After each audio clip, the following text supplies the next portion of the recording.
अस्सलाम वालेकुम फ्रेंड्स। नाम है अरसलान। अरसलान नाम के मायने हैं बहादुर। नाम है अहमद। अहमद नाम के मायने हैं काबिले तारीफ। नाम है हसन।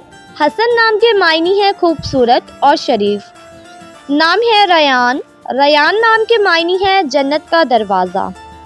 नाम है कयान। कयान नाम के मायने हैं फ़ारसी का बादशाह। नाम है शुएब।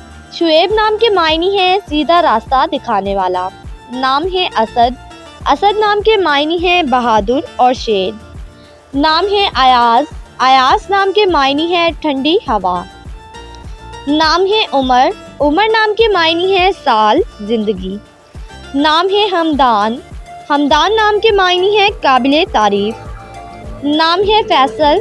फैसल नाम के मायने हैं फ़ैसला करने वाला। नाम है उस्मान। उस्मान नाम के मायने हैं हिकमत वाला। नाम है सैफ। सैफ नाम के मायने हैं तलवार, ताकतवर। नाम है तलहा। मायने हैं आसमान से फलदार दरख्त।